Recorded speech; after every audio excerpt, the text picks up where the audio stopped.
And now, it's The Law Show on CL 650. A comprehensive look at everything you need to know about the law. Now, here's Sterling Fox.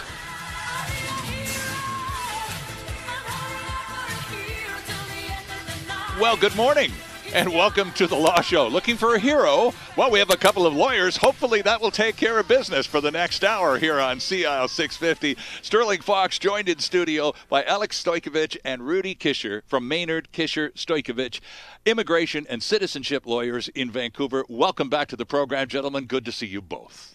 Good morning, Sterling. Great to be here. Well, it's just a few short days. Hopefully we've all caught up on our sleep in the wake of the longest ever election campaign in the history of Canada, which, well, has seen some colorful results. And we wanted to talk specifically about changes in government as they affect changes in the way Canada does business. And with a couple of immigration and citizenship lawyers in the studio this morning, we thought we would begin simply by asking, suppose now the government has decided we're going to do immigration very differently in the future as a result of this most recent election. So, Rudy, if the government decides to change the way Canada does immigration, how quickly could anybody in the Department of Immigration be expected to start receiving emails about the new way we're going to do business? When I have clients come to my office and they talk about their immigration file or their potential immigration file, the first thing I tell them, we're dealing with the government, and nothing happens quickly. Okay. So don't expect anything quickly from them. And I think if people are looking to the new minister to change things the way they've done, they really have to temper their expectations on how fast things are going to happen. I mean, this new minister is going to have to, get to know the senior bureaucrats, meet with them, start to understand, we'll just be briefing on the portfolio, have to understand the portfolio, and then decide which direction that minister wants to take it. And I think that is, it'll take months, most of the Immigration Act is ruled that there are regulations in place and laws in place that if major changes are going to be made, it's going to change it in Parliament first, right? They'll have to change it in Parliament, and it's going to take a long time. I mean, while there are ministerial instructions that can be done quickly, I think it'll take a long time. It'll take several months before we see any major changes. Right, and Alex, Rudy's referred to the bureaucrats, and those are people, the people who make the wheels of government go around, however quickly or slowly, and they're the people who will conduct the actual changes to any government policy, be it immigration or elsewise, and that's a considerable population of employees to change, let alone the policies they're working under. The challenges that are going to become readily apparent right now is that anybody who is looking for major change is going to have to look at it within the context of what's happened in the last several years and how processing has changed. As we've spoken on previous shows, visa posts have been closed. Officers have been moved from outside of Canada to inside of Canada. That's right, yeah. Resources have been reshuffled. Much more is being done online. Much less is being done on paper. For that to change would be extremely difficult.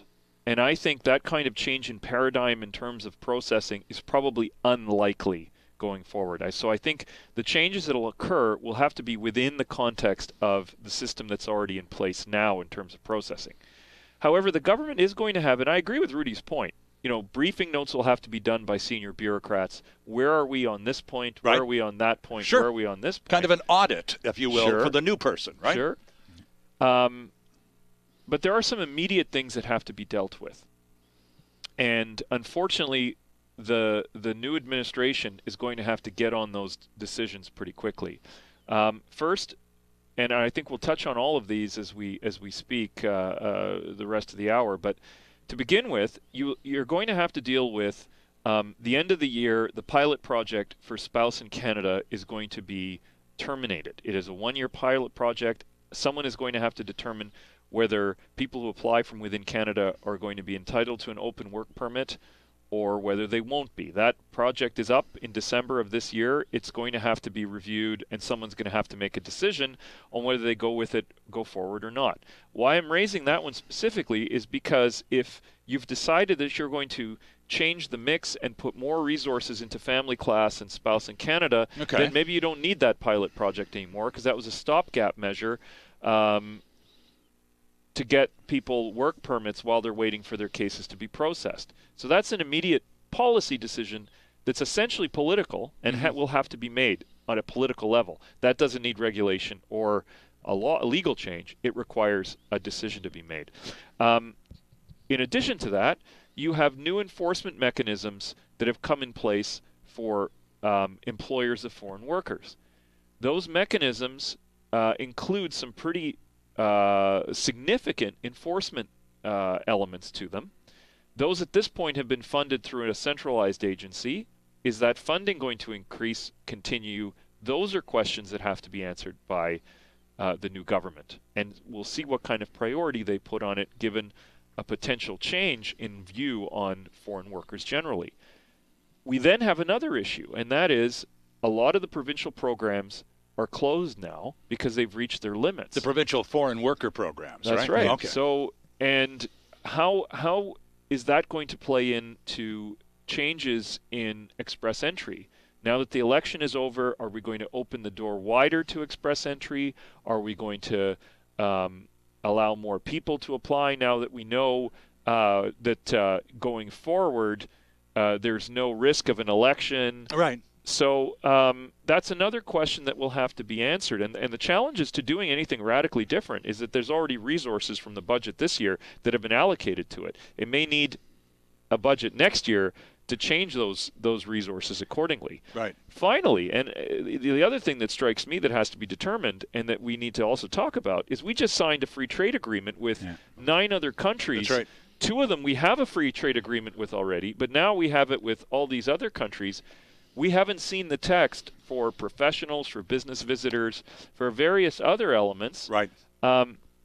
As has been widely reported in the media, there's an expectation, much like in the Korean, the Chilean, and finally the Colombian, Peruvian free trade agreements and our existing ones with Canada, with Mexico and the United States, that there will be some element of facilitation for foreign workers. Okay. What's that going to look like? We've never had this kind of arrangement with Malaysia before, these other countries. Right.